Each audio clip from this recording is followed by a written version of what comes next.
Emmanuel, ধন্যবাদ পিতা ঈশ্বরকে। তিনি আমাদেরকে এখনো পর্যন্ত বাঁচিয়ে রেখেছেন, আরেকটিবার তার গৌরব করার সুন্দর সুযোগ দিয়েছেন। কৃতজ্ঞতা জানাই ঈশ্বরের সেই সন্তানের জন্য ঈশ্বরকে, যে তিনি তার মধ্য দিয়ে আমাকে আজকে পবিত্র বাক্যের পরিচর্যা করার সুন্দর সুযোগ দিয়েছেন। আমার পরিচয়, আমি প্রমীলা বিশ্বাস, আমি ঈশ্বরের একজন সন্তান। আমার একজন স্বামী আছে এবং ঈশ্বর প্রদত্ত দুটি পুরস্কার, আমার দুটি কন্যা সন্তান আছে। প্রভু আমাদের পরিবারকে তার পরাক্রমে ব্যবহার করছেন, এজন্য কৃতজ্ঞতা জানাই। এই আমার ছোট্ট পরিচয়। আমরা এই সময় বাক্যের দিকে যাই। আমরা এই পৃথিবীতে আমরা বিভিন্ন ধর্ম, বিভিন্ন বর্ণ, বিভিন্ন বিশ্বাসী মানুষেরা বসবাস করি। আমাদের বিশ্বাস যেহেতু এক নয়, আর সেহেতু আমাদের মতেরও অনেক পার্থক্য রয়েছে। আমরা কেউ একজন আরেকজনের মতকে মেনে নিই না, বা একজনের ইচ্ছা, একজনের পছন্দ একজনের সাথে আরেকজনের মেলে না। আর এটাই কিন্তু স্বাভাবিক। তবে আহ কিছু বিষয় আছে, খুব অল্প বিষয়, যেটা সবার জন্য সবাই পছন্দ করে বা সবার একমত। যেমন ধরুন, স্বাভাবিকভাবে মানুষ, একটা সত্য কথা, এটা চিরন্তন সত্য, যে মানুষ হিসাবে যখন আমাদের জন্ম হয়েছে তখন আমরা মৃত্যুবরণ করব। এই চিরন্তন সত্যটা জেনেও আমরা মানুষ কিন্তু মৃত্যুকে ভয় পাই এবং কেউই মরতে চায় না। এটা কিন্তু সব মানুষ, সব ধর্মের মানুষ কিন্তু এটাই, যে জানি আমরা মৃত্যুবরণ করব, তারপরেও কিন্তু আমরা মরতে চাই না। আবার আমরা কেউই কিন্তু চাই না যে আমার দিনগুলো খারাপ যাক, বা আমি খারাপ সময়ের মধ্য দিয়ে যাই, আমার জীবনে খারাপ সময় আসুক। এটা কিন্তু কোনো মানুষই আমরা চাই না। সে যে ধর্মেরই হোক, যে বর্ণেরই হোক, আমরা কেউ কিন্তু এটা চাই না। একটা জিনিস আবার আমরা সবাই কিন্তু চাই, সব ধর্মের মানুষ কিন্তু আমরা চাই, যেটা হচ্ছে আমরা কিন্তু ঈশ্বরের আশীর্বাদ, বা যে যে আরাধ্য শক্তি রয়েছে তার কাছ থেকে সবাই কিন্তু আমরা আশীর্বাদ চাই।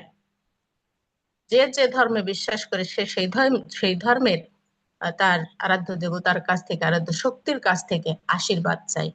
এটা কিন্তু সব মানুষই চায়। অর্থাৎ আশীর্বাদ বিষয়টা সবাই আমরা চাই, সে যে ধর্মের, যে বর্ণের, যে বিশ্বাসী হই না কেন, সবাই আমরা এই আশীর্বাদ বিষয়টা কিন্তু চাই, বা আশীর্বাদ লাভ করতে চাই। আর আমি আজকে এই আশীর্বাদ নিয়ে কথা বলতে চাই। আমি খুব পরিচিত একটা অংশ বাইবেল থেকে দেখবো, যে বিষয়টা আমাদের চারটি সুসমাচারে আছে। তো আমি চারটি সুসমাচার পাঠ করব না, আমি একটি সুসমাচার থেকে পাঠ করব। আমরা দেখি মথি লিখিত সুসমাচার, তার 14 অধ্যায়ে 13 থেকে 21 পদ। যিশু 5,000 লোককে আহার দেন এবং জলের উপর দিয়ে হাঁটিয়া যান। আমি পাঠ করছি মথি লিখিত সুসমাচার, তার 14 অধ্যায় 13 থেকে 21 পদ।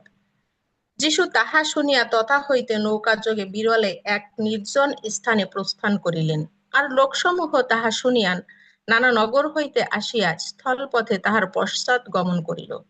তখন তিনি বাহির হইয়া বিস্তর লোক দেখিয়া তাহাদের প্রতি করুণাবিষ্ট হইলেন এবং তাহাদের পীড়িত লোকদিগকে সুস্থ করিলেন। পরে সন্ধ্যা হইলে শিষ্যগণ নিকটে আসিয়া তাহাকে কহিলেন, এই স্থান নির্জন, বেলাও গিয়াছে, লোকদিগকে বিদায় করুন, যেন উহারা গ্রামে গ্রামে গিয়া আপনাদের নিমিত্ত খাদ্য দ্রব্য ক্রয় করে। যিশু তাহাদিগকে কহিলেন, উহাদের যাইবার প্রয়োজন নাই, তোমরাই উহাদিগকে আহার দাও। তাহারা তাহাকে কহিলেন, আমাদের এখানে কেবল 5খানি রুটি ও 2টি মাছ ছাড়া আর কিছুই নাই। তিনি কহিলেন, সেইগুলি এখানে আমার কাছে আনো। পরে তিনি লোকসমূহকে ঘাসের উপর বসিতে আজ্ঞা করিলেন, আর সেই 5খানি রুটি ও 2টি মাছ লইয়া স্বর্গের দিকে ঊর্ধ্বদৃষ্টি করিয়া আশীর্বাদ করিলেন, এবং রুটি কয়খানি ভাঙিয়া শিষ্যদিগকে দিলেন। শিষ্যেরা লোকদিগকে দিলেন। তাহাতে সকলে আহার করিয়া তৃপ্ত হইল, এবং তাহারা অবশিষ্ট গুড়াগাড়া পূর্ণ 12 ডালা তুলিয়া লইলেন। যাহারা আহার করিয়াছিল তাহারা স্ত্রী ও শিশু ছাড়া অনুমান 5,000 পুরুষ ছিল। ঈশ্বর তার নিজ বাক্যে আমাদের প্রত্যেককে আশীর্বাদ দান করুন। প্রার্থনা করে জীবন্ত পিতা, আমরা ধন্যবাদ দিই, তুমি আমাদেরকে আজকে সুন্দর বাক্য দিয়েছো। তুমি আশীর্বাদ দান করো, এই বাক্যের নিগুড় তত্ত্ব তুমি আমাদের বুঝতে সাহায্য করো। তুমি আমাকে পবিত্র আত্মার পরিচালনা দাও, শক্তি দাও, সাহস দাও, জড়তা দূরীভূত করো। আমরা এখানে যারা সংযুক্ত রয়েছে আমাদের প্রত্যেককে আশীর্বাদ দান করো। বাক্যের আলোকে আমাদের শিক্ষা গ্রহণ করতে তুমি আমাদের সাহায্য করো। আমাদের প্রত্যেকের সহবর্তী থাকো, উপাসনায় নিচে উপস্থিত থেকে প্রত্যেকে পরিচালনা দান করো। প্রার্থনা যিশুর নামে চাই, আমিন। আমরা যে শাস্ত্র অংশটুকু পাঠ করেছি, আমরা দেখি যে প্রথমেই বলা হচ্ছে যিশু তাহা শুনিয়া তথা হইতে নৌকাযোগে বিরলে নির্জন স্থানে গেলেন। কি শুনিয়া? ঠিক এর আগ মুহূর্তে আমরা যদি 14 অধ্যায় 12 পদে দেখি, 14 অধ্যায় প্রথম থেকে দেখি যে তখন হেরোদ রাজা যখন বাপ্তায়চকের মস্তক ছেদন করেছিলেন তার স্ত্রীকে, সেই তার একটা কি বলবো একটা প্রহসনের মধ্য দিয়ে যখন বাপ্তায়চককে হত্যা করতে হবে, তার মস্তক তাকে মারতে হবে, এইটার কারণে হেরোদের স্ত্রী তার কন্যাকে দিয়ে সেই কৌশলে যখন বাপ্তায়চকের মস্তক ছেদন করিয়েছিলেন হেরোদ রাজাকে দিয়ে। আর এই খবর যখন যিশু শুনতে পেলেন তখন সেখান থেকে তিনি প্রস্থান করলেন, এবং প্রস্থান করে তিনি কোথায় গেলেন? নির্জন স্থানে গেলেন। আর সেখানে অনেক লোক, বিস্তর লোক একত্রিত হলো, আর সেখানে যিশু তাদেরকে শিক্ষা দিলেন। অনেক রোগীকে তিনি সুস্থতাও দান করলেন। আর কি হলো, যখন সন্ধ্যা হয়ে গেল তখন শিষ্যরা তাকে বললেন যে এই লোকদিগকে বিদায় করুন, যেন তারা গ্রামে গিয়ে, এত লোক, তারা গ্রামে গিয়ে নিজেদের খাদ্য সংগ্রহ করতে পারে বা থাকার জায়গা তারা ব্যবস্থা করতে পারে। আর যিশু তাদের বললেন যে তোমরা ইহাদিগকে আহার দাও। আর আমরা তারপর জানি যে যিশু তাদেরকে আহার দিলেন। আমি এই যে যে আশীর্বাদটা আমরা দেখি যে এখানে অনেক লোক ছিল, তাদের যে সেখানে যে লোক ছিল সেই তুলনায় তাদের কাছে যা ছিল, এখানে বলা হচ্ছে আমাদের কাছে কি আছে। যিশু যখন বললে তোমরাই ইহাদিগকে আহার দাও, তোমরা ইহাদিগকে খাবার দাও। আর তারা কি বলেছিল? শুধুমাত্র আমাদের এখানে কি আছে? 5খানা রুটি আছে আর 2টি মাছ আছে। আমরা দেখি যে শেষে বলা হচ্ছে 5,000 পুরুষ ছিল। আর যেখানে 5,000 শুধু পুরুষ লোক আছে, আর সেখানে মহিলা ছিলেন, তারপরে ছোট শিশুরাও ছিল, আর তাদের জন্য মাত্র 5খানা রুটি আর 2টি মাছ, এটা মানে কিসের ভেতর পড়ে না, গুনতির ভেতরও পড়ে না, খুবই সামান্য, খুবই খুবই সামান্য। আর এটা দিয়ে যিশু কি করলেন? বড় একটা আশীর্বাদ করলেন। 5,000 পুরুষ, সেখানে আমরা যদি হিসাব করি তাহলে আনুমানিক যদি আমরা ধরি যে সেখানে 5,000 পুরুষ লোক ছিলেন, হয়তোবা 5,000 স্ত্রী বা মহিলা না থাকলেও সেখানে 4,000 মহিলা ছিল, আর কমপক্ষে 3,000 শিশু ছিল। যদি সেই হিসাব করা হয় কমপক্ষে 12,000 লোককে সেদিন খাইয়েছিলেন। আর এই যে বড় একটা আশীর্বাদ সেদিন তিনি দিয়েছিলেন, এই আশীর্বাদ আমরা সবাই লাভ করতে চাই। তিনি কত বড় একটা আশীর্বাদ তাদের করেছিলেন, মানুষের আহার তিনি জুগিয়েছিলেন। আর এখান থেকে আমি বলেছি যে যে ধর্মেরই হোক না কেন, যে বর্ণেরই হোক না কেন, যে বিশ্বাসী হোক না কেন, সবাই কিন্তু আমরা আশীর্বাদ পেতে চাই, আশীর্বাদ লাভ করতে চাই। আর আজকে আমি এখান থেকে এই দৃষ্টান্তের মধ্য দিয়ে আমি আশীর্বাদ সম্পর্কে কথা বলতে চাই।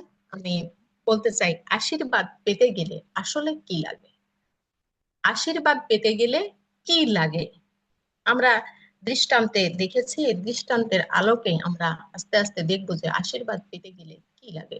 প্রথমত যে বিষয়টা আমি বলতে চাই যে আমরা আশীর্বাদ পেতে চাই, আর এই আশীর্বাদ পেতে গেলে আমাদেরকে প্রথমত যেটা করতে হবে, আশীর্বাদ পেতে গেলে দিতে হয়, দিতে হয়। আর আমরা যদি স্বাভাবিকভাবে দেখি যে যে কোনো জিনিস, যে কোনো জিনিস আগে দিতে হয় তারপরে পেতে হয়। আমরা যদি সংসারে একটা পরিবারের দিকেও তাকাই, সেখানে যদি দেখি যে পরিবারের কর্তা বা পরিবারের স্বামী যিনি থাকেন, আর তিনি যদি সবার প্রতি ভালোবাসা দেখান, তাহলে সেই পরিবারের অন্যান্য যে সদস্যরা থাকে তারাও কিন্তু তার প্রতি তাকে ভালোবাসে বা তার প্রতি সে ভালোবাসা প্রদর্শন করে। কি যদি তিনি অন্যকে সম্মান দেখান, তাহলে সেই পরিবারের সব সদস্যরা অন্যান্য সদস্যদের প্রতি এবং তার প্রতি সেই সম্মান প্রদর্শন করে। অর্থাৎ যদি ভালোবাসেন তাহলে তার প্রতি ভালোবাসবে, যদি সম্মান দেখান তাহলে সম্মান দেখাবে, যদি আপনি সম্মান না দেখায় তাহলে আমাকে আপনাকে কেউই সম্মান দেখাবে না। অর্থাৎ বিষয়টা হচ্ছে আগে দিতে হবে। আমি সম্মান যদি পেতে চাই আগে আমাকে সম্মান দিতে হবে, তাহলে আমি সম্মান পাবো। আমি চাই লোকে আমাকে দূর থেকে সালাম করুক, সম্মান দিক, কিন্তু আমি লোককে দিব না। আমি লোককে দিব না, লোকেরা আমার প্রতি এটা করবে, এটা কখনো সম্ভব? আদৌ কখনো হবে? হবে না। মানুষ হয়তো একবার দুইবার আপনাকে আমাকে সম্মান দেখাবে, সালাম দিলেও দিতে পারে, কিন্তু আস্তে আস্তে সে দূরে সরে যাবে। কারণ আপনি সেটা তার প্রতি করছেন না। আপনি যেটা আশা করছেন আপনি তার সাথে সেটা করছেন না, সেও তো আশা করতে পারে যে আমার প্রতি সেটা করুক। এই জন্য প্রথমে দিতে হবে। আমি সেটাই বলতে চাচ্ছি যে যদি আমরা ঈশ্বরের আশীর্বাদ পেতে চাই তাহলে আমাদেরকে ঈশ্বরকে দিতে হবে। আমরা যে আশ্চর্য কার্যটি দেখেছি, যেটা 4টি সুসমাচারেই আছে, আর এই আশ্চর্য কাজের মধ্যে আমরা দেখেছি যে যখন এই 5,000 লোককে খাওয়ানোর প্রশ্ন উঠলো, খাবার দেওয়ার প্রশ্ন উঠলো, আর তখন যিশু বললেন তোমাদের কাছে কি আছে, তোমাদের কাছে কি আছে। আর তখন শিষ্যরা বললেন 5খানা রুটি। যখন লিখিত সুসমাচার 6:9 বলা হচ্ছে যে একজন বালকের কাছে, মথিতে বালকের উল্লেখ নাই, বলা হচ্ছে আমাদের কাছে, এখানে এদের কাছে শুধুমাত্র 5খানা রুটি আর 2টি মাছ আছে। যখন লিখিত সুসমাচারে 6:9 বলা হচ্ছে যে সেখানে একজন বালকের কাছে এই 5খানা রুটি আর মাছ ছিল। এই যে এরা যখন খাওয়ানোর প্রশ্ন উঠলো তখন তারা কি বললো, যিশু বললেন যে তোমাদের কাছে কি আছে, আর তারা বললেন আমাদের কাছে এটা আছে। আর যিশু বললেন সেটাই আমার কাছে আনো। আমরা দেখি যে সেই 5খানা রুটি এবং সেই 2টি মাছ সম্পূর্ণই তারা কিন্তু যিশুর হাতে তুলে দিয়েছিল। ওই বালকটি কিন্তু বলে নাই আমার কাছ থেকে সব নিয়ে যেও না, বা আমি সবগুলো দেব না, আমার খাবার জন্য 2টো রেখে দেব, বা 2টো রুটি রেখে দেন, আর 1টি মাছ নেন, আর 2টো রুটি, 3টি রুটি আর 1টি মাছ আপনারা নেন, আর 2টি রুটি আর 1টি মাছ আমাকে দেন, আমি খাবো। এটা কিন্তু বালক বলেন নাই। আমরা বাইবেলে সেটা পাই না যে সেটা বলেছে। শিষ্যরা যা বলেছিল সেই 5টি রুটি এবং 2টি মাছই যিশুকে সম্পূর্ণটাই দিয়েছিল। অল্প দেয় নাই, কিন্তু তার সম্পূর্ণটাই যিশু যিশু যিশুর হাতে তুলে দিয়েছিল। আর সেটা দিয়েই আশীর্বাদ করে আমরা দেখি যে 5,000 লোককে সেদিন খাইয়েছিল। তাহলে পেতে গেলে, আশীর্বাদ পেতে গেলে, এই যে এত বড় একটা আশীর্বাদ, সেদিন এত মানুষ, আমি বলেছি হিসাবে কম বেশ হবে, হয়তোবা সেদিন 12,000 লোকের বেশি হবে সেদিন খেয়েছিল। এই যে সামান্যটুকু পরিমাণে কিন্তু খুব কম, কিন্তু আসলে কি ছিল বেশি, অনেক বেশি। কারণ এটাই তার সম্পূর্ণ, এটাই শেষ সম্বল ছিল, সবটুকু সে যিশুর হাতে তুলে দিয়েছিল, আর তা দিয়ে বড় আশীর্বাদ পেয়েছিল। আমরা যদি দেখি যে সেই দরিদ্র বিধবা যখন মন্দিরে উপহার ভান্ডারে রাখতেছিল, যিশু বলেছিলেন আজকে সব থেকে বেশি কে রাখলো, এই দরিদ্র বিধবা। কি রেখেছিল? 2টি ক্ষুদ্র মুদ্রা, যার মূল্য ছিল কি সিকি পয়সা। তার থেকে অনেক বেশি বেশি অর্থ আরো অনেকেই কিন্তু সেদিন ভান্ডারে রেখেছিল, কিন্তু যিশু বলেছিলেন এর সবচেয়ে বেশি রাখলো। তার পরিমাণ কম ছিল, কিন্তু ওটুকুই ওই বিধবার শেষ সম্বল ছিল এবং সবটুকুই ছিল। বিধবা তার সবটুকুই কিন্তু সেদিন ভান্ডারে দিয়ে দিয়েছিলেন, যিশু বলেছিলেন সে সবটুকুই রেখে দিল। আমাদেরকে কি করতে হবে? দিতে হবে। দিতে হবে। আমরা যদি আশীর্বাদ পেতে চাই তাহলে আমাদের দিতে হবে। লোকলিখিত সুসমাচার তার 6:38 বলা হচ্ছে দেও তাহাতে তোমাদিগকে দেওয়া যাইবে। বলে নাই তোমরা নাও তারপরে আমাকে দাও, আগে দাও তারপরে তোমাদিগকে দেওয়া যাবে। যদি দেই, সহজ কথা, যদি আমরা দেই তাহলে আমরা পাবো, যদি আমরা না দেই তাহলে আমরা পাবো না। সোজা হিসাব, আমাদের আগে দিতে হবে, আমরা দিলে অবশ্যই পাবো। যিশু সেদিন ওই 5,000 লোককে, বা সর্বশুদ্ধ 12,000, এই লোককে ওই 5টি রুটি বা 2টি মাছ না হলে যে খাতে পারতেন না তা কিন্তু না, তিনি অবশ্যই সেটা পারতেন। কিন্তু আমরা দেখি যে তারা সম্পূর্ণটাই সেই শিশু দিয়েছিল, আমাদের অবশ্যই দিতে হবে। আর আমরা যদি দেই, শাস্ত্রে সেই কথা বলছে, লোকলিখিত সুসমাচার 638 আমরা দিলে কি হবে? চাপিয়া ঝাকরিয়া উপচিয়া পড়িয়া উপচিয়া তোমাদের কোলে দিবে, কারণ তোমরা যে পরিমাণে পরিমাণ করো সেই পরিমাণে তোমাদের নিমিত্ত পরিমাণ করা যাইবে। যে পরিমাণে পরিমাণ করো সেই পরিমাণে পরিমাণ, আমরা ঠিক যতটুকু দিব আমাদের জন্য ততটুকুই আসবে। আমরা উদার মনে দিলে ঈশ্বর উদার মনে আমাদেরকে আশীর্বাদ করবেন, পরিপূর্ণ রূপে উপচে পড়ার মতো করে তিনি আমাদের আশীর্বাদ করবেন। খ্রিস্টীতে প্রিয় সুধীজন, আসুন আমরা উপহার আমরা ঈশ্বর কাছে দেই। কি দিব? মালাখি তার 3:10 বলা হচ্ছে যে সমস্ত দশমাংশ ভান্ডারে আনো, যেন আমার গৃহে খাদ্য থাকে, আর তোমরা ইহাতে আমার পরীক্ষা করো। ইহা বাহিনীগণের সদাপ্রভু কহেন, আমি আকাশের দ্বার সকল মুক্ত করিয়া তোমাদের প্রতি অপরিমেয় আশীর্বাদ বর্ষণ করি কিনা। একমাত্র ঈশ্বর, একমাত্র ঈশ্বর সমস্ত বাইবেলে শুধু এই মালাখি পুস্তকে, মালাখি ভাববাদের পুস্তকে এইখানে বলেছেন আমাকে পরীক্ষা করো। ঈশ্বর নিজেই বলেছেন আমাকে পরীক্ষা করো। কি দিয়ে আমরা ঈশ্বরকে পরীক্ষা করতে পারি? তার যেটা প্রাপ্য, বলা হচ্ছে সমস্ত দশমাংশ, তার যেটা প্রাপ্য সেটা বিশ্বস্ত ভাবে ঈশ্বরের ভান্ডারে দিয়ে আমরা ঈশ্বরকে পরীক্ষা করতে পারি। অন্য কোন ধর্মের ঈশ্বর বা তাদের আরাধ্য শক্তি এটা কখনো কিন্তু বলে নাই যে আমাকে পরীক্ষা করো। আমাদের জীবন্ত ঈশ্বর সেটাই বলেছেন, আমাকে তোমরা পরীক্ষা করো। কি করে? তার ভান্ডারে আমরা দিয়ে তাকে পরীক্ষা করতে পারি। আমরা যদি বিশ্বস্ত ভাবে সঠিকভাবে তাকে দেই, তাহলে তিনি কি করবেন? আকাশের দ্বার সকল মুক্ত করে আমাদের প্রতি আশীর্বাদ বর্ষণ করবে। খ্রিস্টেতে প্রিয় সুধীজন, আমরা প্রত্যেকেই কিন্তু আশীর্বাদ লাভ করতে চাই। আশীর্বাদ চাই না এমন কেউই নাই। আসুন আমরা ঈশ্বরের যে প্রাপ্য, ঈশ্বরের যেটা প্রাপ্য তাকে সঠিকভাবে আমরা তাকে দেই এবং অপরিমেয় আশীর্বাদ লাভ করি। দ্বিতীয়ত যে বিষয়টি আমি বলতে চাই, আর তা হলো আশীর্বাদ পেতে গেলে মাধ্যম লাগে। আশীর্বাদ পেতে গেলে আমাদের মাধ্যম লাগে। ঈশ্বর আশীর্বাদ করবেন, আর এটা হঠাৎ করে যাকে আশীর্বাদ করবেন হঠাৎ করে তার সামনে এটা ফেলে দেবেন বা তার সামনে এটা রেখে দেবেন, এটা কিন্তু আসলে গ্রহণযোগ্য হয় না, বা আমরা তার মূল্য কিন্তু বুঝবো না। যদি ঈশ্বর বলেন আশীর্বাদ করে যে আমি আমাদের চারিপাশে টাকা, রাস্তাঘাটে বা আঙিনায় উঠানে টাকা ফেলে রাখবেন এবং বলবেন যে ঠিক তোমাদের যার যেটুকু প্রয়োজন এখান থেকে সে সেটুকু নাও, যার প্রয়োজন নাই, যে ধনী আছো সে এখান থেকে নেওয়ার প্রয়োজন নাই, আমরা কি ঠিক তাই করব? করব না। আমাদের যেটুকু প্রয়োজন আমরা তার থেকে অতিরিক্ত কি করব? আমার নিয়ে রাখার জায়গা যেখানে যেখানে আছে আমি নিয়ে সেখানে ভরে রাখবো, লাগুক আর না লাগুক।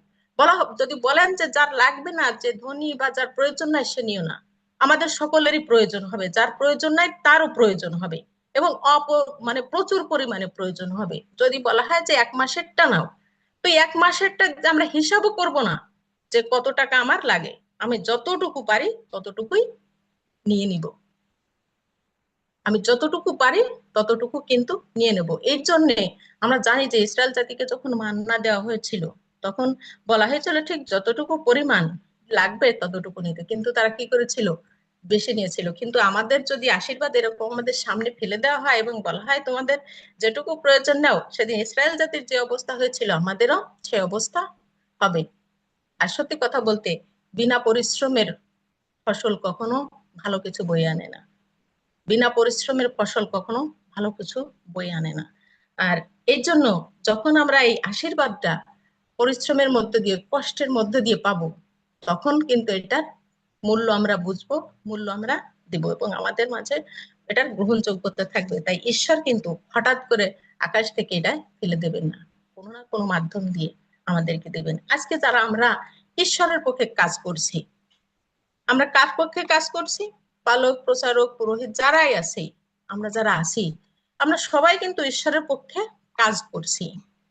এই কাজের বিনিময়ে আমরা যে সম্মানীটা নিচ্ছি, কার কাছ থেকে নিচ্ছি? ঈশ্বরের কাছ থেকে নিচ্ছি না, কিন্তু ঈশ্বর আমাদের দিচ্ছেন, কিন্তু কোনো না কোনো লোকের মাধ্যম দিয়ে আমরা এটা নিচ্ছি। ঈশ্বরের আশীর্বাদ কি করছেন? একজনের মাধ্যম হিসাবে এটা দিচ্ছেন মানুষকে, তিনি আশীর্বাদের মাধ্যম হিসাবে ব্যবহার করছেন। মানুষকে মাধ্যম হিসাবে ব্যবহার করার কিন্তু বেশ ভালো কয়েকটি কারণ আছে, বিশেষ করে আমি তিনটি কারণ বলতে চাই। ঈশ্বর এই আশীর্বাদের মাধ্যম হিসাবে মানুষকে ব্যবহার করছেন, কারণ তিনি চান যে তার সন্তানেরা তার আশীর্বাদের মাধ্যম হোক। আর এ কারণেই ঈশ্বর কিন্তু মানুষের মধ্য দিয়ে কাজ করেছেন। আমরা যদি পুরাতন নিয়ম থেকে দেখি, ঈশ্বর সবসময় মানুষের মধ্য দিয়েই কাজ করেছেন এবং আশীর্বাদ গুলো দিয়েছেন। তারপরে তিনি চান যে এই যে মানুষকে ব্যবহার করছেন, যে ঈশ্বর চান যে তার সন্তানেরা তার আশীর্বাদের মাধ্যম হোক। এর একটা ভালো সুফল আছে। যখন একজন মানুষ আরেকজনের মানুষকে সহযোগিতা করবে, তখন এক মানুষের সাথে একটা খুব ভালো সম্পর্ক কিন্তু হবে, তাদের মধ্যে একটা ভালো সহভাগিতা হবে, বন্ধুত্ব হবে, অর্থাৎ একজনের সাথে আরেকজনের সুন্দর একটা সম্পর্ক হবে। এই কারণে ঈশ্বর কিন্তু মানুষকে আশীর্বাদের মাধ্যম হিসেবে ব্যবহার করলেন। তারপর এই আশীর্বাদের মাধ্যম হিসাবে মানুষকে ব্যবহার করার আরো একটি কারণ আছে। এর মধ্য দিয়ে কি প্রকাশ পায়?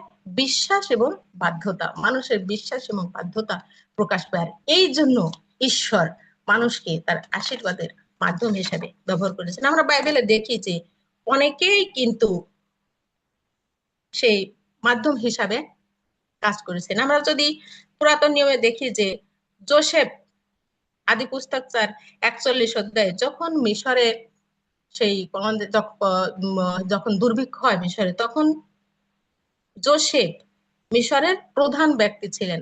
আর তার মধ্য দিয়ে আমরা জানি যে তার মধ্য দিয়ে ঈশ্বর কি করলেন? 7 বছর ধরে ফসল সংগ্রহ করে সেই মহা দুর্ভিক্ষের সময় অনেক লোকের মুখে আহার তিনি জুগিয়ে দিয়েছিলেন। ঈশ্বরের আশীর্বাদটা এসেছিল কার মধ্য দিয়ে? যোসেফের মধ্য দিয়ে। যোসেফ একজন মানুষ ছিলেন। তারপরে আমরা যদি দেখি যে আহ প্রথম রাজা বলি তার 17 অধ্যায়, এলীয় ভাববাদীর মাধ্যমে ঈশ্বর একজন বিধবার ঘরে খাদ্যের অভাব দূর করেছিলেন। এলীয় ভাববাদী একজন মানুষ ছিলেন। ঈশ্বরের আশীর্বাদ এলীয় ভাববাদীর মধ্য দিয়ে বিধবার ঘরে পৌঁছেছিল। আমরা যদি সাধু পৌলের দিকে তাকাই, সাধু পৌল কি করেছেন? অনেক লোকের কাছে সুসমাচার তুলে ধরেছেন। তিনি বড় আশীর্বাদ মানুষের জন্য, পাপী মানুষের জন্য বড় আশীর্বাদ তিনি বহন করেছেন। সকলের কাছে সুসমাচার পৌঁছে দিয়ে অনন্ত জীবনের পথ দেখিয়েছেন, অনন্ত জীবনের দিকে দেখিয়েছেন, পরিত্রাণের পথ তাদের দেখিয়েছেন, পরিত্রাণের পথে তাদের নিয়ে এসেছেন। তিনি বড় আশীর্বাদের কাজ করেছেন। আজকে কিন্তু আপনি আমি সাধু পৌলের স্থানে অবস্থান করছি। আমরা কিন্তু যিশুর সেই আশীর্বাদ, যিশুর সেই পরিত্রাণ আমরা বহন করছি। বড় আশীর্বাদ, যেটা অর্থ দিয়ে এর পরিমাপ করা যায় না, সম্পদ দিয়ে পরিমাপ করা যায় না। একজন মানুষকে আমরা পরিত্রাণের সেই আশীর্বাদ, পরিত্রাণের সেই বার্তা আমরা বহন করছি। মানুষকে যারা অপরিত্রাণ প্রাপ্ত রয়েছে তাদের কাছে এই আশীর্বাদ আমরা পৌঁছে দিচ্ছি। আপনি আমি আজকে সাধু পৌলের অবস্থান করছি। আসুন খ্রিস্টতে প্রিয় সুধীজন, আমরা এই আশীর্বাদের মাধ্যম হন। বাইবেলে সেই কথা বলছে যে জল সিঞ্চনকারী আপনিও জলে সিক্ত হয়। দানশীল ব্যক্তি কি হবে? দানশীল ব্যক্তিও তারা পরিতৃপ্ত হবে। যে জল সেচন করে, জল সেচে, সে যদি ইচ্ছা নাও করে, যতই সাবধানে থাক, সে কিন্তু ভিজবেই। ঠিক একইভাবে আমরা যখন আশীর্বাদ বহন করব, আমরা আমাদের মধ্য দিয়ে যখন আমরা আরেকজনকে আশীর্বাদে দিকে পৌঁছে দিব, আমাদের উপরেও কি হবে? আশীর্বাদ অবশ্যই আসবে। আমরাও আশীর্বাদে পরিপূর্ণ হব। আসুন আমরা ঈশ্বরের আশীর্বাদের মাধ্যম হিসাবে উপযুক্ত ভাবে ব্যবহৃত হই। তৃতীয়ত এবং শেষ যে বিষয়টি আমি বলতে চাই, সেটি হচ্ছে আশীর্বাদ পেতে গেলে আমাদের বিশ্বাস করতে হবে। বিশ্বাসের বিকল্প নাই, বিশ্বাসে অসম্ভব বলে কিছুই নাই। বাইবেল আমাদের সেটাই শিক্ষা দেয়। আমরা যে দৃষ্টান্তটি আমরা আজকে পাঠ করেছি, আমরা সেখানে দেখেছি যে যখন খাবার মাত্র কি আছে?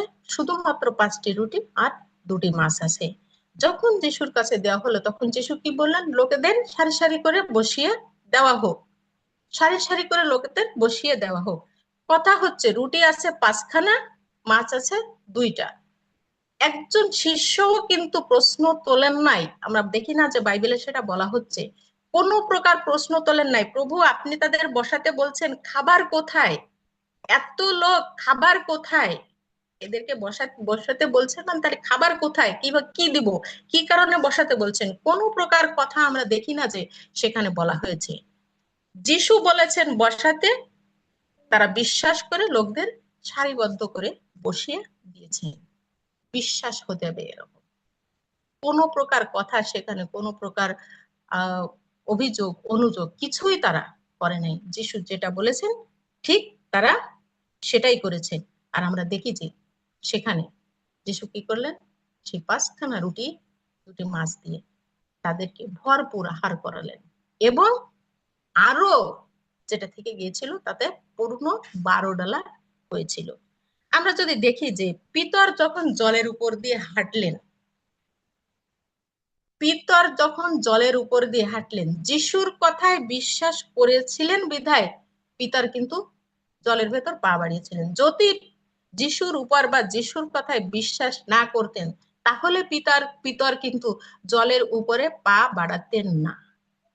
তার কথার উপর এবং যিশুর উপর বিশ্বাস করেই পিতর জলের উপর দিয়ে হাঁটা শুরু করলেন এবং কিছু দূর হেঁটেও গেলেন। যখন তার বিশ্বাস দুর্বল হলো, যিশুর দিক থেকে চোখ সরিয়ে গেল, তখন ডুবে যেতে লাগলো। যতক্ষণ তার বিশ্বাস ছিল ততক্ষণ কিন্তু জলের উপর দিয়ে হেঁটেছিলেন। তারপর আমরা যদি দেখি প্রদর রোগগ্রস্ত যে নারী, যে স্ত্রী লোকটি, কতটা বিশ্বাস হলে মানুষের পক্ষে এটা করা সম্ভব? ভিড়, প্রচন্ড ভিড়, আর তার মধ্য দিয়ে তার বিশ্বাস, আমি যিশুকে না, আমি যিশুকে স্পর্শ করতে চাই না, শুধুমাত্র যিশুর পরনে যে পোশাকটা আছে, যে কাপড়টা আছে, তার কোনো একটু জায়গা আমি একটু স্পর্শ করলেই আমি সুস্থ হয়ে যাব। কতটা বিশ্বাস আমরা একবার চিন্তা করে দেখি যে ওই স্ত্রী লোকটির কতটা বিশ্বাস ছিল। যিশুকে আমি ছুতে চাই না, যিশুর সামনেও যেতে চাই না, আমি পিছন থেকে কি করব, শুধুমাত্র কাপড়ের থোপটা স্পর্শ করবো, আর তাতেই আমি 12 বছর ধরে আমি যে রোগে ভুগছি তা থেকে আমি মুক্তি লাভ করব। আর আমরা দেখি যে যিশু সে কথাই বলছেন, তোমার বিশ্বাস তোমাকে সুস্থ করলো, শান্তিতে যাও এবং এখন অবধি সুস্থ থাকো। আমরা দেখি যে সেই প্রদর রোগগ্রস্ত মহিলা 12 বছর ধরে যে ভুগতে ছিল, নিশ্চয়ই তার পরিবারের সাথে খুব ভালো সম্পর্ক তার ছিল না।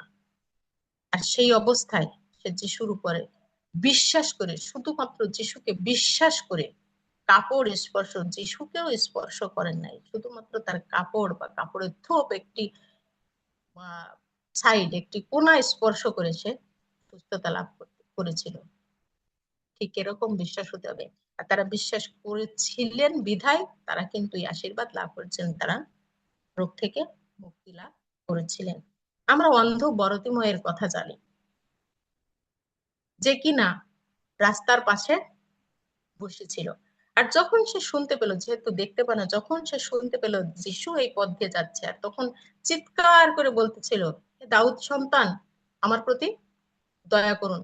লোকে তাকে থামাচ্ছিল, চুপ করো চুপ করো, তুমি চিল্লায় না, হয়তো অনেকেই তাকে ধমক দিচ্ছিল, কিন্তু সে আরো জোরে, বেশি জোর দিয়ে, লোকের নিষেধ অমান্য করে সে আরো চিৎকার করে বলতেছিল, হে দাউদ সন্তান, যিশু আমার প্রতি দয়া করুন। আর তখন যিশু তাকে ডেকেছিলেন, আর সে গিয়ে শুধু কি বলেছিল, আমি, তুমি কি চাও? আর সে বলেছিল, আমি যেন দেখতে। আর যিশু বলেছিলেন, তোমার বিশ্বাস তোমাকে সুস্থ করলো। কার বিশ্বাস? অন্ধ বরতিময়ের বিশ্বাসেই অন্ধ বরতিময় সুস্থতা লাভ করেছিল। ঠিক বিশ্বাস হতে হবে এরকম। খ্রিস্টতে প্রিয় সুধীজন, আজকে আপনার আমার বিশ্বাস কি ঠিক এই জায়গায় আছে? আমরা কি এই বিশ্বাসের জায়গায় আছি? আমরা কি এমনি ভাবে বিশ্বাস করছি? যদি এমনি ভাবে বিশ্বাস করি, তাহলে সেদিন এই প্রদার রোগগ্রস্ত নারী যেমন সুস্থতা লাভ করেছিল, যেমনি আশীর্বাদ লাভ করেছিল, অন্ধ বরতিময় যেমন আশীর্বাদ লাভ করেছিল, আপনি আমিও অবশ্যই সেই আশীর্বাদ লাভ করব।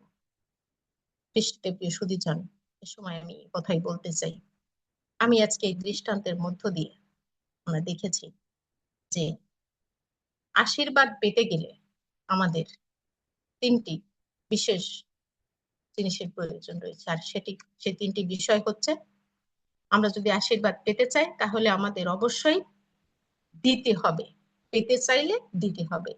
অর্থাৎ ঈশ্বরের যেটা প্রাপ্য, যিশুর যেটা প্রাপ্য, সেই প্রাপ্যটা বিশ্বস্ত ভাবে দিতে হবে।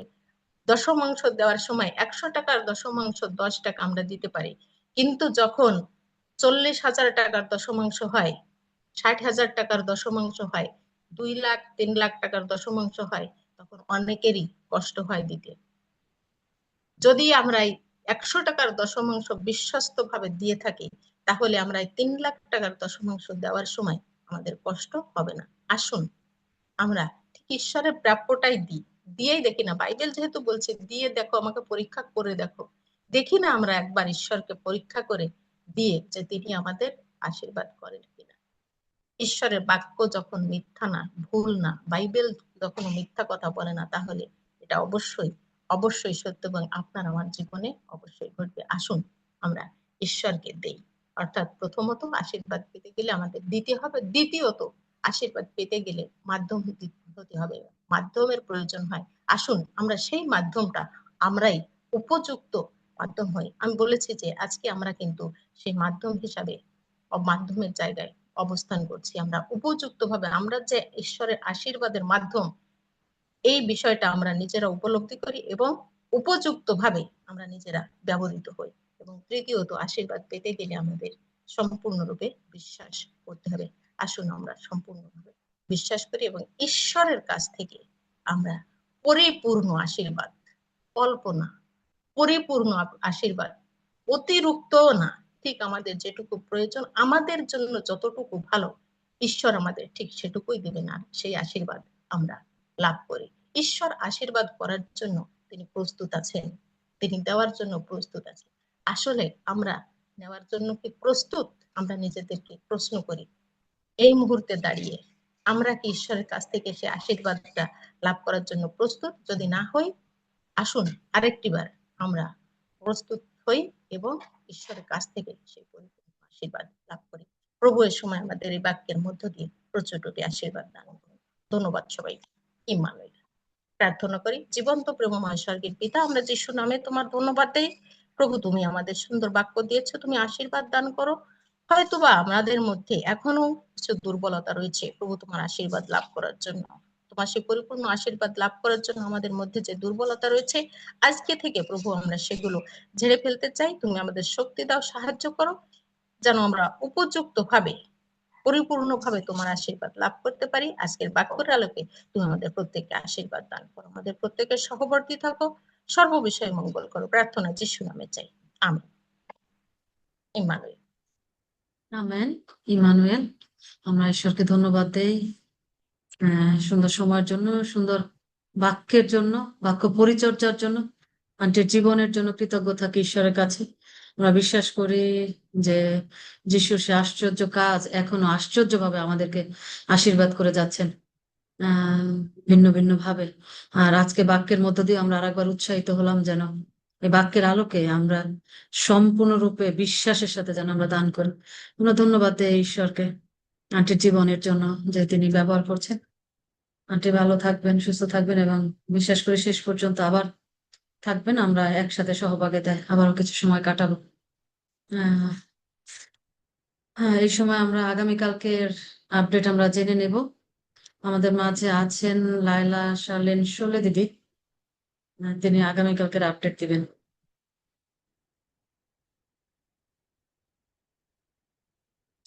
আচ্ছা, আমরা আগামীকালকে যিনি বাক্যের পরিচর্যা করবেন, আমাদের শ্রদ্ধা মিসেস রিক্তা সমতার আন্টি, তিনি আগামীকালকে বাক্যের পরিচর্যা করবেন এবং অন্য অন্য যে আপডেট গুলি আগামী কালকের মধ্যে অবশ্যই, মধ্যে আগে, উপাসনার আগে অবশ্যই আমরা লিখিত আকারে আমাদের গ্রুপে আমরা পেয়ে যাব।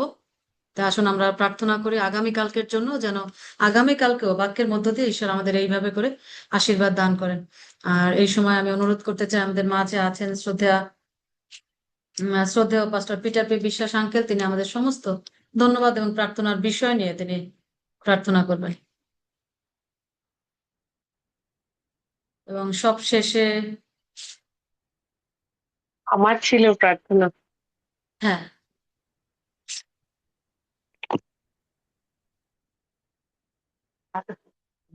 ইমানুয়েল সকলকে জয় যিশু, মহানামে ধন্যবাদ দিই যে আজকে একটি অপূর্ব আশীর্বাদের সময় কাটালাম এবং যে সুন্দর বাক্য পেয়েছি প্রভুকে গৌরব দিই।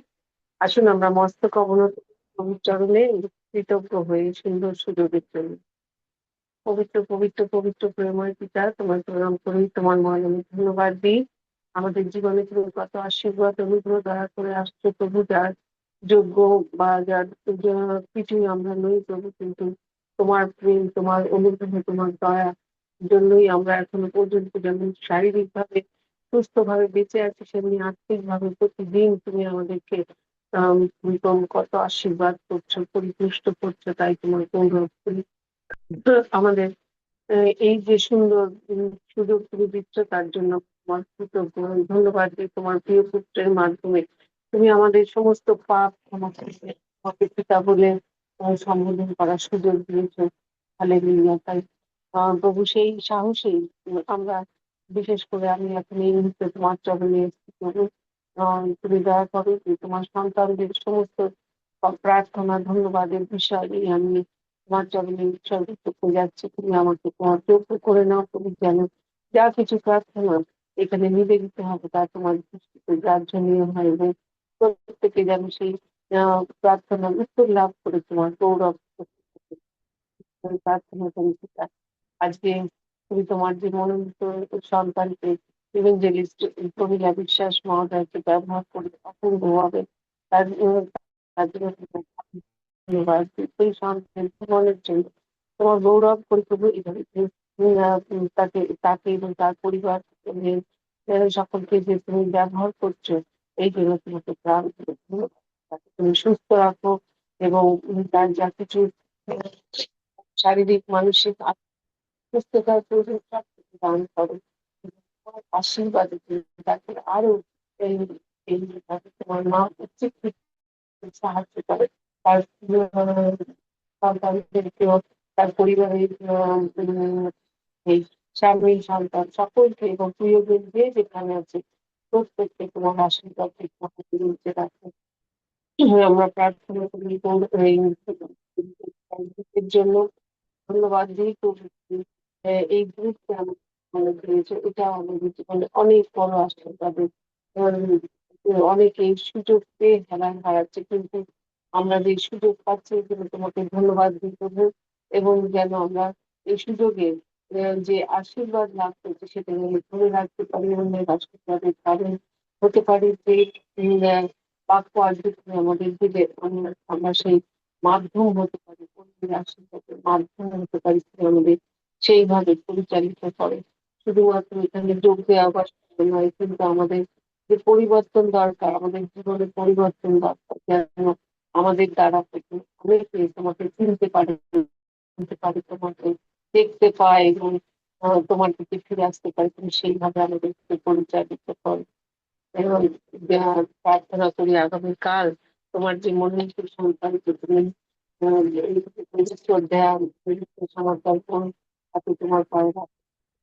সেই সন্তানকে সেই তার পরিবারকে অনেক আশীর্বাদ করছো, তোমার গৌরবার্থে ব্যবহার করতে চাই জন্য ধন্যবাদ দিই।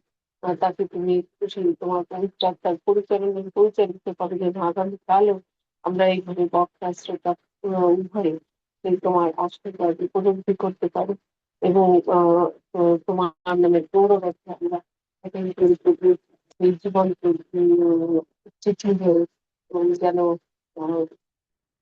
জীবন পরিচালিত করতে পারি। তুমি সেইভাবে আশীর্বাদ করো। দুধ পরিচালনার জন্য যারা কাজ করছেন তাদেরকে তোমার আশীর্বাদ দান করো। তাদের পরিবার পরিজন মিনিস্ট্রি সবেতে তোমার আশীর্বাদ তুমি দান করো, যেন যাতে বুঝতে পারে যে তারা তোমার সন্তান এবং তুমি তোমার গৌরবার্থ তাদের ব্যবহার করো। বাংলাদেশ সহ পৃথিবীর সমস্ত দেশের শান্তির জন্য তোমার প্রার্থনা করি।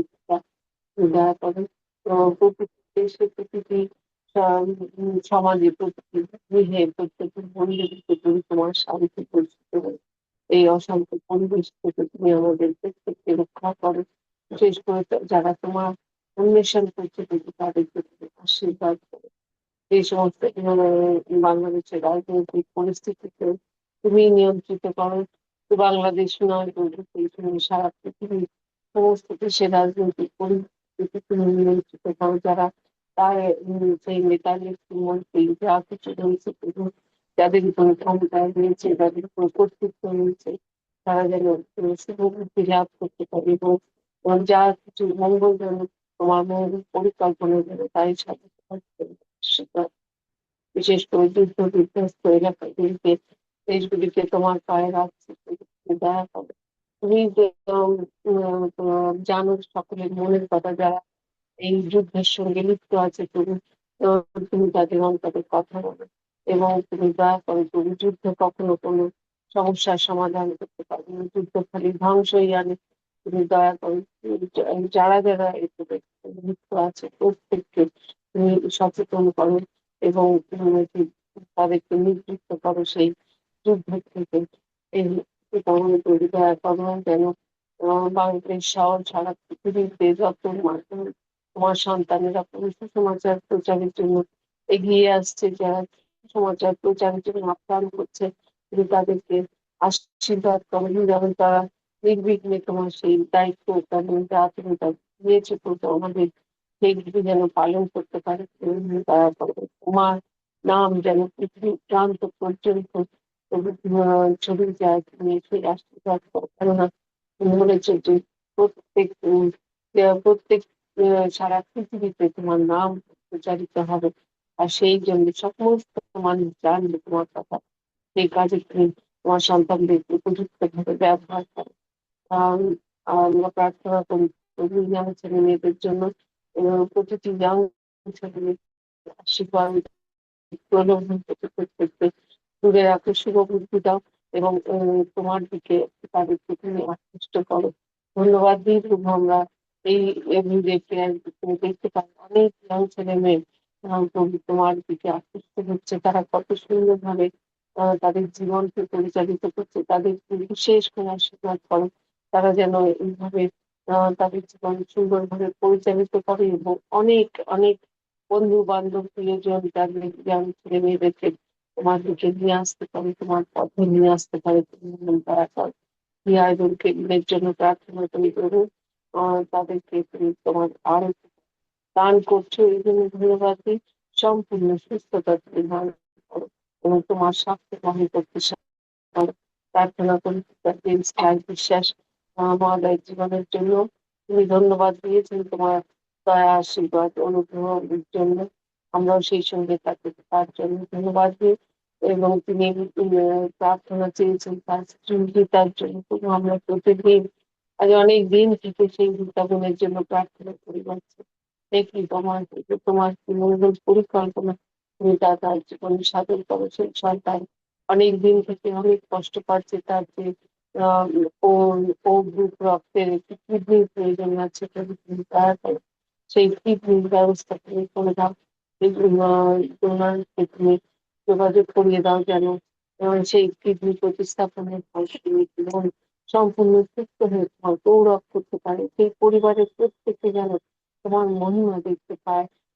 তুমি এমন আশীর্বাদ করে তাদের যা কিছু প্রয়োজন তোমার সেই জিও বা জিবি নামে জুগিয়ে দাও। সেই পরিবারে যে সন্তানরা রয়েছে তার ছেলে মেয়ে সকলকে তোমার পায়ে রাখলাম এবং তোমার বাস্তব তোমার পরিকল্পনা তাদের জীবনে যেন বাস্তবায়িত হয় সেই প্রার্থনা। যে ক্লাইভ ভাই চেয়েছে আমরা তাই তোমার পরিকল্পনা প্রত্যেককে রাখলাম তার আত্মীয় পরিবার পরিজন সকলের জন্য প্রভু তোমার মঙ্গল ইচ্ছা সিদ্ধ হোক। প্রার্থনা করি প্রভু পারুল পারুল তার বোনের জীবনের জন্য সেও তোমার একটি সন্তান প্রভু সেও অনেক দায় দায়িত্ব পালন করে। আর অনেক তোমার প্রতি যে বিশ্বাস যে ভালোবাসা সেই বিশ্বাসে সে প্রার্থনা রেখে চলেছে আজ অনেক দিন থেকে যে তার বড় বৌদির জন্য আমরা সবাই মিলে প্রভু তার জন্য প্রতিদিন প্রার্থনা করছি। তিনি অনেক শারীরিক ভাবে অসুস্থ রয়েছে প্রভু তুমি কৃপা করো, তোমার আমি সেই সন্তানকে উঠে দাঁড়াতে সাহায্য করো। সমস্ত প্রকার মন্দতার থেকে তুমি, দুর্বলতার থেকে তুমি তাকে রক্ষা করো, কৃপা করো, দয়া করো। তুমি আশ্চর্য কাজ আজও করে চলেছো, যদি সেই বিশ্বাস আমাদের থাকে। তাই তোমার পায়ে প্রভু সেই সন্তানকে রাখলাম, সেই সঙ্গে পারুলের ছোট বোন সে ভারতীকেও তোমার পায়ে রেখে। সেই সন্তানের প্রভু অনেক দিন থেকে কষ্ট পাচ্ছে, তার স্পাইনাল কর্ড সরু হয়ে যাচ্ছে, তার সর্বাঙ্গে ব্যথা। প্রভু সেই মেয়ে অনেক কাজ করে, তাকে কাজ করতে হয়। তাকে তোমার আরো তার পারুলের আরো কতগুলো গোপন প্রার্থনা রয়েছে, তুমি সেই সমস্ত প্রার্থনা তোমার মঙ্গল ইচ্ছায় তুমি পরিপূর্ণ করো, এবং সেও তোমার সাক্ষ্য বহন করতে পারে। প্রার্থনা করি পিতা, আমাকে তুমি অনেক আশীর্বাদ করেছো, আমার পরিবারের সকলকে সুস্থ রেখেছো, ভালো রেখেছো, এবং আহ, সেই জন্য তোমার প্রাণ ভরে ধন্যবাদ। মঙ্গলময় পিতা, তোমার মঙ্গল সংকল্প আমাদের পরিবারের প্রত্যেকের জীবনে যেন বাস্তবায়িত হয়, সেই প্রার্থনা। আমরা স্বল্প সুযোগে বুদ্ধি প্রভু আমরা বুঝতে পারি না, হয়তো আমাদের বিশ্বাস টলে যায়। তাই তোমার কাছে এই মিনতি করি, তোমার যে মঙ্গল ইচ্ছা তাই প্রত্যেকের জীবনে বাস্তবায়িত তো। আজকে ধন্যবাদ দিই প্রভু, আমার ভাইয়ের শুভ জন্মদিন, তুমি তাকে আশীর্বাদ করেছো, আমরা একসঙ্গে ভাই বোনরা মিলিত হতে পেরেছি, এই জন্য তোমাকে ধন্যবাদ। আমার বড় ছেলে অভিজিৎ তার বৌমা সহ কাজের জায়গায় আছে, তোমার নিরাপত্তা বলায় তাকে তুমি, তাদের তুমি আবৃত্তি করো, এবং তোমার জ্ঞান বুদ্ধি প্রজ্ঞা সুস্থতার সফলতা দিয়ে তুমি তাদের পরিচালিত করো। আমার যে পায়ের ক্ষত ছিল সেটা এখন অনেকটা ভালো আছে, তাই তোমার গৌরব, ধন্য ধন্য ধন্য তোমার নাম তুমি প্রার্থনা শ্রবণকারী শ্রদ্ধা আরোগ্য বার্তা পিতা। তো এখনো যেটা তুমি অসুবিধা আছে যিশু নামে তাকে তুমি দূর করে দাও। ভারতের জন্য বিশেষ করে প্রার্থনা করি, তুমি সবই দেখতে পাচ্ছ প্রভু, যারা দেশের নেতা নেতৃবৃন্দ আছে তাদের অনেক কথা বলে, সামনে ইলেকশন আসছে প্রভু, তুমি দয়া করো যেন তোমার মনোনীত প্রার্থীরাই প্রভু নির্বাচিত হয়, এবং আমাদের দেশ যেন আহ, সেই সুন্দর একটি দেশ হতে পারে, এবং সকলে শান্তিপূর্ণভাবে বসবাস করতে পারে, তুমি দয়া করো। মেট্রোল তারার জন্য প্রার্থনা করেছেন, তোমাকে ধন্যবাদ জানিয়েছেন যে এখন যাকে বাঁচিয়ে রেখেছে, তার একটা গোপন প্রার্থনা রয়েছে, তোমার তোমার মঙ্গল ইচ্ছায় সেই প্রার্থনার উত্তর তাকে দান করে তুমি বড় তুমি আরো প্রার্থনা চেয়েছেন, তুমি সমস্ত রকম তুমি তার যে আতঙ্কের মধ্যে রয়েছেন সেখান থেকে তুমি তাকে বেরিয়ে আসতে সাহায্য করো। আহ এবং তার মেয়ের যে শ্বাসকষ্ট সে অনেকখানি কমেছে, এই জন্য তোমাকে ধন্যবাদ দিই। স্পাইনাল কর্ডের ব্যথা এখনো রয়ে গেছে, আর তার স্মরণশক্তি দিন দিন কমে যাচ্ছে। আর সেই মেরিয়ানকে, সেই ছোট্ট সন্তানকে তোমার পায়ে রাখে, সে মানসিক ভাবে অনেকটা ভালো বোধ করছে, সেই জন্য তোমার ধন্যবাদ দিই। আহ প্রার্থনা তিনি চেয়েছিলেন যে যতদিন তিনি বেঁচে থাকবেন কারণ কষ্টের বা ক্ষতির কারণ না হন, কিন্তু তোমার নামের গৌরবার্থে তিনি ওকে ব্যবহৃত হতে পারেন। প্রার্থনা করি পিতা রিক্তা সমাদার বোনের জন্য, তার জীবনের জন্য তোমার গৌরব করি তুমি। একদম তিনি প্রার্থনা চেয়েছেন যে বিশেষ সোনালী দত্তের মারা হওয়ার, সে তিনি দীর্ঘ 2 মাস থেকে কলকাতার কেজি হসপিটালে ভর্তি আছেন, প্রায় কোমায় আছেন। তাই তোমার প্রভু যা মঙ্গল পরিকল্পনা সেই সন্তানের জন্য তুমি তার জীবন সিদ্ধ করো, কৃপা করো, দয়া করো। তার পরিবারের লোকজন যারা রয়েছে তাদেরকে তোমার আশীর্বাদে তুমি নিচে রাখো। প্রার্থনা করি রোজমেরি সাহায্যের জীবনের জন্য। তিনি তোমাকে ধন্যবাদ দিয়েছেন যে তুমি তুমি আজও তাকে বাঁচিয়ে রেখেছো, এবং তোমার চরণে প্রতিটি দিনে তুমি তাকে দেখা যায়, তুমি তোমাকে অনেক ভালোবাসেন, এবং প্রতিটি সময় তুমি তোমার বাক্যের জন্য আকাঙ্ক্ষী, তোমার কাজের জন্য তাকে আশীর্বাদ করছো, এবং সেই তাকে যে এখনো সুস্থ রেখেছো, এবং এই সমস্ত ভাবে তুমি যোগ দিতে এবং তোমার নামে প্রভাবকে ব্যবহার করছো, তাই ধন্যবাদ দিই। তার আলিঙ্গন হোমের যে মেয়েটি চৈতি ক্লাস 9-এ পড়ে, সে অনেক দুর্বল তাই ভুগছে প্রভু। তাকে ডাক্তার অনেক ভিটামিন দিয়েছে, এবং তাকে সেই ডাক্তার যাই করি, তোমার সুস্থতা না হলে, তোমার আরোগ্যতা না হলে সেই আমরা আরোগ্য করতে পারি না। যদি তোমার আরোগ্যতা, তুমি সেই সন্তানকে দান করো। ছোট মেয়ে প্রভু, তুমি তাকে দয়া করো, সকল দুর্বলতা যিশু নামে দূর করে সুস্থ হয়ে জীবনের সুস্থ সবল ভাবে সুস্থ স্বাভাবিক জীবন যাপন করতে তুমি তাকে সাহায্য করো, তোমার পরিবার। এই সঙ্গে আরো প্রার্থনা করি ওই মেরি আন্টির মেয়ে পম্পার জন্য, কিন্তু সে পায়ের ব্যথায় কষ্ট পাচ্ছে। তোমার আরোগ্যতা তুমি তাকে দান করো, যেন তাদের সুস্থতার খবর পেয়ে তোমাকে ধন্যবাদ দিতে পারে। লাইলা স্বামীর বোনের জীবনের জন্য তোমার ধন্যবাদ দিই। তার পরিবারকে তোমার পায়ে রাখি, সবাইকে ভালো রেখেছে, ধন্যবাদ দিই। আর তিনিও তোমাকে ধন্যবাদ দিয়েছেন তোমার সকল দয়া ও ভালোবাসার জন্য।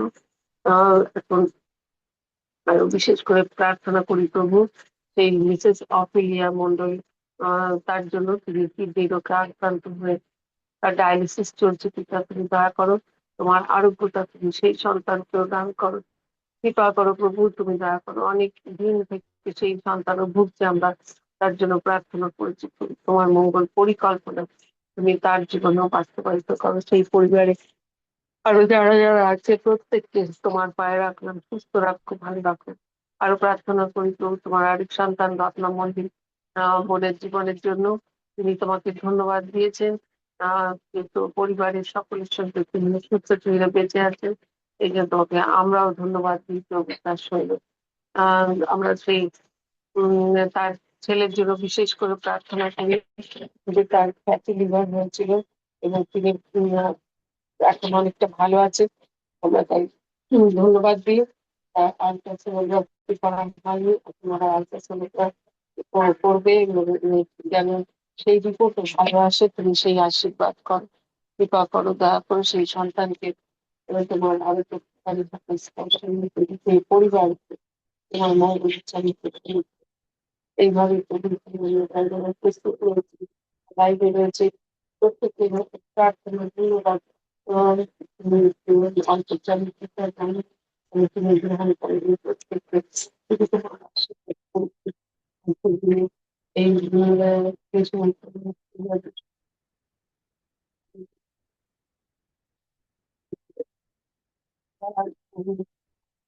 যন্ত্রণা হসপিটালে বা বাড়িতে তাদেরকে তোমার মঙ্গল ইচ্ছা প্রত্যেক যারা সেবা করে নিযুক্ত আছে তাদেরকে তুমি সহানুভূতির সঙ্গে দায়িত্ব পালন করতে সাহায্য করো। আমরা প্রার্থনা করি যে সমস্ত পরিবারকে নবজাত শিশু জন্মালে যে সমস্ত পরিবার আনন্দ উৎসব করছে সেই পরিবারগুলিকে তোমার সভাপতি হও। সেই সঙ্গে আরো প্রার্থনা করে আসবে যারা তোমার নাম নিয়ে পৃথিবীর বিভিন্ন স্থানে ঘুরে বেড়াচ্ছে, যারা জলের স্থানে নদীর পথে যাচ্ছে, তাদের অন্তত নিরাপদে পৌঁছে দেয়। যারা এই প্রিয়জনদের ছেড়ে বর্ডারে বর্ডারে পাহারায় রয়েছে, সেই সমস্ত সন্তানগুলিকে তাদের পরিবারগুলিকে বিশেষ করে আশীর্বাদ তোমার শান্তি করো। এবং যারা আমরা তো আমি এখন কেউ বিশ্রামে যাবে, কেউ কাজে যাবো, প্রত্যেকের সঙ্গে থেকেও আমাদের সারাদিন রক্ষা করতে ধন্যবাদ দিই। যারা কারণ দিন শুরু করছে তাদের সারাদিন ভাত নাও, তাদের কারণ দিনের মধ্যাহ্ন তাদেরকে তোমার আশীর্বাদে বাকি সময় সাহায্য করে। এই দিনের জন্য ধন্যবাদ দিই। এই আশীর্বাদের যুগ যেন আমাদের জীবনে আশীর্বাদ হয়ে থাকে, যেন আরো অনেকের আশীর্বাদের কারণ হতে পারে। যে যে দিন চলছে যেন সেগুলো তোমারই নামে ধন্যবাদ, অন্য কোনো যেন বিষয়কে আকৃষ্ট না হয়। তুমি এমনটা তারপরও আমাদের এই এখানে এখনো যারা যারা উপস্থিত রয়েছেন, বিশেষ করে তারপরে প্রমিলা বল তার পরিবার থেকে তার পরিবার নাম আল্লাহ ভাই এবং তার পরিবারকে তার পরিবার মালাবাড়িতে তার পরিবারকে তার পরিবার সম্পাবন এবং তার পরিবার মন্দির তার পরিবার প্রেমিকা একটা সমাধান কোন তার পরিবার এবং আমার পরিবার তোমার স্বামীকে সহায় করে প্রার্থনা করি। পাঁচ ছবি দিয়ে থাকে ক্ষমা করে দিয়ে তুমি অল্প তুমি জানো তবু সেই মতো মুহূর্ত দিয়ে এবং যদি কিছু অতিরিক্ত বলে থাকি তাহলে আমি তুমি ক্ষমা করে সমস্ত প্রার্থনা আমাদের প্রাণদাতা মুক্তিদাতা প্রভু যীশু খ্রিস্ট তোমার বিজয়ী নামে পিতা ঈশ্বরকে উদ্ধার করে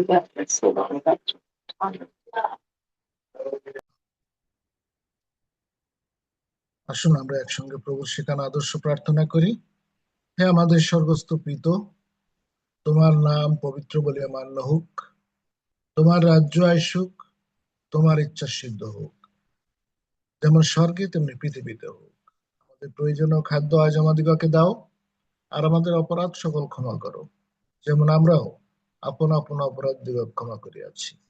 আর আমাদিগকে পরীক্ষাতে আনিও না, কিন্তু মন্দ হইতে রক্ষা করো, কারণ রাজ্য, পরাক্রম ও মহিমা যুগে যুগে তোমার। এখন পিতা ঈশ্বরের অসীম প্রেম, প্রভু যীশু খ্রিস্টের অপার অনুগ্রহ, পবিত্র আত্মার শান্তি এবং সহভাগিতা আমরা যারা এই উপাসনায় সংযুক্ত রয়েছি এবং ছিলাম, যারা লাইভে আমাদের সাথে সংযুক্ত রয়েছে এবং হবে, সকলের সহিত এবং বিশ্বব্যাপী প্রতিজন খ্রিস্টাশ্রিত নরনারীর সহিত এখন থেকে প্রভুর দ্বিতীয় আগমন পর্যন্ত নিত্য নিরন্তর অবস্থিতি করুন। আমিন। ইমানুয়েল সবাই। আমেন। ইমানুয়েল। আমরা ঈশ্বরকে ধন্যবাদ দেই যে আমাদের বড়দি এবং পাস্টার পিটার পি আঙ্কেলের মধ্য দিয়ে প্রার্থনা এবং আশীর্বচনের মধ্য দিয়ে আমরা আমাদের পবিত্র উপাসনার শেষ পর্যন্ত শেষ পর্যায়ে আমরা চলে এসেছি। আমরা ঈশ্বরকে ধন্যবাদ দিই তার এই দয়ার জন্য, ভালোবাসার জন্য এবং তার এই পবিত্র উপস্থিতির জন্য। বিশ্বাস করি যে এই উপাসনা করতে করতে আমরা তার প্রেমের স্পর্শ আমরা অনুভব করতে পেরেছি, এবং আসুন আমরা আগামীকালকেও একইভাবে যুক্ত হই এবং ঈশ্বরের অযাচিত আশীর্বাদ আমরা গ্রহণ করি। আমি অনুরোধ করতে চাই আমাদের মাঝে আছেন আজকে যিনি বাক্যের পরিচর্যা করেছেন শ্রদ্ধেয়া মিসেস প্রমিলা বিশ্বাস আন্টি, এখন আপনার আরো কিছু সময় যখন আমরা আপনার অনুভূতি আমাদের সাথে শেয়ার করবেন। ধন্যবাদ দিই আরো আরেকটিবার সুযোগ দেওয়ার জন্য। আমি যতবারই প্রভুর বাক্য থেকে কথা বলি আর ততবারই বলি যে আসলে ঈশ্বরের বাক্য থেকে যখন কথা বলি তখন নিজে আগে উপলব্ধি করি। আর এই প্রচারটা যখন আমি তৈরি করতেছিলাম, সবচেয়ে বেশি আমার ভালো লাগতেছিল, মানে নিজের কাছে প্রশ্ন করতেছিলাম, যখন প্রজারোগ্রস্ত স্ত্রীলোক যিশু কাপড়ের থোপ স্পর্শ করে সুস্থতা লাভ করেছিলেন, তখন আমি খুব চিন্তা করতেছিলাম যে এমনি বিশ্বাস কি আমার মধ্যে আছে, আমি কি পারছি, নাকি আমার মধ্যে এখনো দুর্বলতা কিছু আছে। আমি যতবার ঈশ্বরের বাক্য প্রচার করি ততবার আমি নিজের দুর্বলতা খুঁজে পাই, নিজের সংশোধিত হতে পারি। এজন্য কৃতজ্ঞতা জানাই যে প্রভুর সন্তানেরা আমাকে এই সুযোগটুকু দেন তার বাক্যের পরিচর্যা করার সুযোগের মাধ্যমে। আর নিজের পরিবার, এভরিডে প্রেয়ার গ্রুপ পরিবারের সাথে মিলিত হয়ে ঈশ্বরের গৌরব করতে খুব ভালো লাগে। ঈশ্বর সকলকে আশীর্বাদ দান করুক। প্রার্থনা করবেন যেন জীবনের শেষ দিন পর্যন্ত প্রভুতে স্থির থেকে করতে পারি। ধন্যবাদ সবাই। ধন্যবাদ আন্টি। ঈশ্বর আপনাকে প্রচুর পরিমাণে আশীর্বাদ দান করুন, সুস্থ শরীরে রাখুন, আপনার পরিবারের দ্বারা গৌরবান্বিত হন। আমরা এখন একসাথে সহভাগিতায় চলে যাব। আমি অনুরোধ করবো, আমাদের মাঝে আছেন শ্রদ্ধা মিসেস রেবেকা বিশ্বাস আন্টি, তিনি প্রস্তুত থাকবেন। আর আমরা কৃতজ্ঞ থাকি ঈশ্বরের কাছে ইতিমধ্যে যারা আমরা ছিলাম উপস্থিত, এখন পর্যন্ত যারা আছি, কিংবা ফেসবুক লাইভে যারা আমাদের সাথে যুক্ত আছেন, প্রত্যেককে খ্রিস্টীয় মঙ্গলবার জানাই। বিশ্বাস করি আমরা একসাথে যুক্ত থেকে বাক্য পরিচর্যার মধ্য দিয়ে কিংবা আরাধনা প্রশংসার মধ্য দিয়ে প্রার্থনার মধ্য দিয়ে আমরা ঈশ্বরের অযাচিত আশীর্বাদ আমরা লাভ করেছি। ফেসবুক লাইভ থেকে আমরা এখন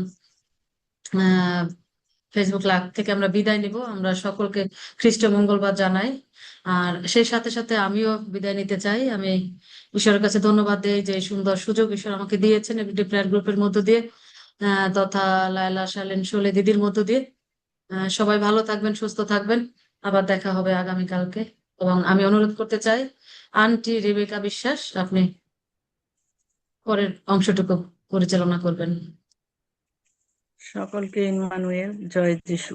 ধন্যবাদ দেই পিতা ঈশ্বরকে যে আমাদেরকে বাঁচিয়ে রেখেছেন এবং ঈশ্বরের গৌরবের জন্য প্রতিদিন আমরা এই সন্ধ্যায় একত্রিত হয়ে আমরা ঈশ্বরের গৌরব প্রশংসা করতে পারি। সেজন্য ধন্যবাদ দিই যে সন্তানের মধ্য দিয়ে আমরা এই সুযোগ পাই।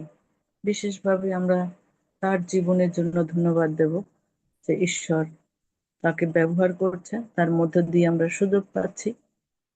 আমরা বিভিন্ন সন্তানদের মধ্য দিয়ে বাক্যের পরিচর্যা শুনতে পাচ্ছি, সেজন্য ধন্যবাদ দিই।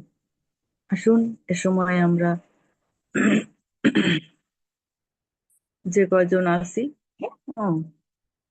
বক্তা সহ তো 8 জন, তো অনেকেই ছিল, বের হয়ে গেছে। আমরা যে কয়জন আছি তার মধ্যে থেকে আমি উন্মুক্ত করে দিতে চাই, যদি বক্তা সম্পর্কে কেউ কিছু বলতে চান অথবা আমাদের এই উপাসনা বিষয় নিয়ে কোনো শিক্ষামূলক বিষয় কেউ কিছু বলতে চান, প্লিজ শেয়ার করবেন। ইমানুয়েল সবাইকে প্রভু গৌরব করি, প্রভু প্রশংসা করি সমস্ত কিছুর জন্য, এবং আপনারা যারা বিভিন্ন অংশে অংশগ্রহণ করেছেন প্রত্যেককে আহ ধন্যবাদ জানাই। ঈশ্বর তোমার প্রত্যেকে আশীর্বাদ করুন। আজকে আহ যিনি আমাদের মধ্যে সেই বাক্য তুলে ধরেছেন, আমাদের শ্রদ্ধেয় দিদি প্রমীলা দিদিকে ধন্যবাদ জানাই যে পরাক্রমের সঙ্গে ঈশ্বর তাকে ব্যবহার করে যাচ্ছেন এবং অত্যন্ত আশীর্বাদের বাক্য ছিল।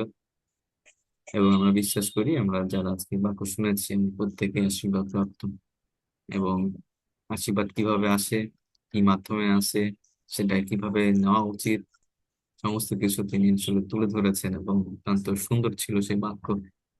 এবং প্রভু গৌরব করি দিদি আপনার জীবনের জন্য, ঈশ্বর অত্যন্ত পরাক্রমের সঙ্গে আপনাকে ব্যবহার করছেন, এবং প্রার্থনা করি যেন ঈশ্বর আপনাকে আরো বেশি ব্যবহার করেন।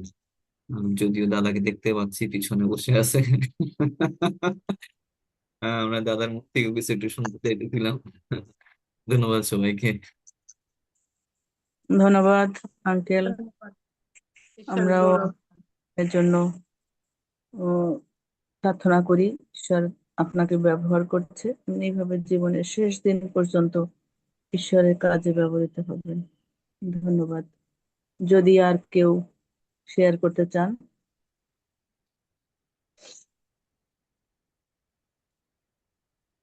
প্লিজ। ইম্মানুয়েল জয় যিশু। স্বর্গস্থ পিতাকে ধন্যবাদ দেই।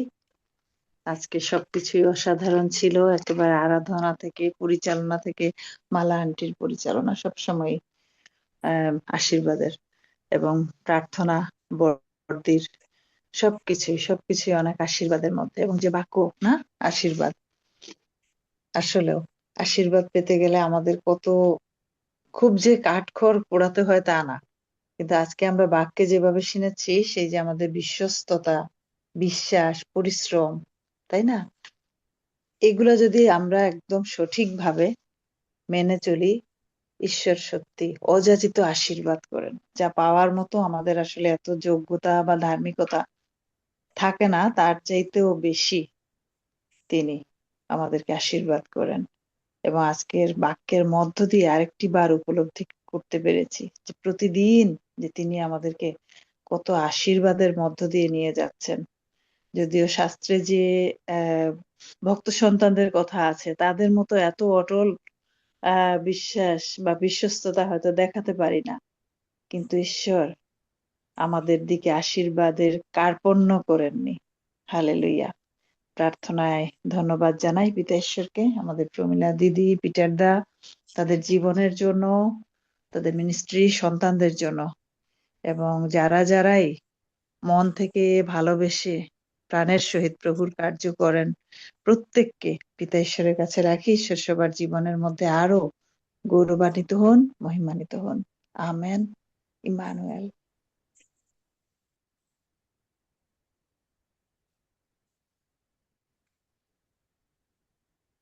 আঙ্কেল আছেন, আঙ্কেল যদি কিছু বলেন আমাদের।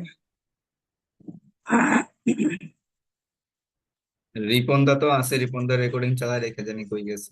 আঙ্কেলকেই বলছি, আমাদের প্রধান আঙ্কেল আছেন। আর কিছু ওই যে বলবেন? ওমেগা দি কিন্তু প্রতিদিন ব্যবহার হচ্ছে, লং টাইম ধরে ব্যবহার হচ্ছে। হ্যাঁ, ওনার ওনার একটু অফ রাখেন, আমি বলবো ওমেগা দিয়ে অফ আছে, রাখেন, কারণ লাইলা হচ্ছে আছে। ওই আমার সময় আসে তখন, তখন আবার আবার 5 দিন, একবারে 5 দিন থাকবেন। ঠিক আছে, ওমেগা দিয়ে আনেন। ওমেগা দিয়ে কিছু বলবেন নাকি? দিদি মিউটে আছেন। ইমানুয়েল, পাঠক হ্যাঁ, ইমানুয়েল সবাইকে যতদিন আছি আস ততদিন যেভাবে ব্যবহার হতে চাই, আমার কোনো অসুবিধা নেই। যখন থাকবো না, করবেন না ব্যবহার। যাই হোক, প্রভুর গৌরব হোক। খুব বেঁচে আছে সুন্দর সেটা সবকিছু। ব্যবহার করবে, যখন থাকবো না তখন করবে না। And অনেকে বিরক্ত হয়ে যাচ্ছে এক মুখ দেখতে, সে তো তা কি করবো, কিছু করার নেই। প্রভু যদি চান তাহলে তো দেখতে হবে। হুম, কি বলছিলাম, বলতে গেলাম ভুলে গেলাম। ও, প্রথম থেকে মালাবন্ত তো সত্যি সবাই সবকিছু আশীর্বাদের ছিল, এটা আলাদা করে কিছু বলার নেই। আর প্রমীলা বোনের যে বাক্য প্রচার করে, এক্সিলেন্ট, প্রতি সময়ে এক্সিলেন্ট। হ্যাঁ, আর সেই যে আমরা বলি না ব্যারিস্টার উকিল যাই বলি, খুঁটিয়ে খুঁটিয়ে কোথা থেকে কি যুক্তি দিয়ে দিয়ে অত্যন্ত আশীর্বাদের, সত্যি খুব আশীর্বাদের। ধন্যবাদ দিই, মানে এই জুম আমি বারবারই, ওই জন্য আমি শুধু না, সবাই এই কথা তো আমি স্বীকারই করি। এই জুম না থাকলে তো তোমাদের সঙ্গে পরিচয় হতো না, এই এরকম ভাবে জানতেই পারতাম না। তো সেই জন্য সবকিছুর জন্য রিক্তা বোন পালাচ্ছে কেন? হ্যাঁ, সেই জন্য সবকিছুর জন্য প্রভুকে গৌরব দিই।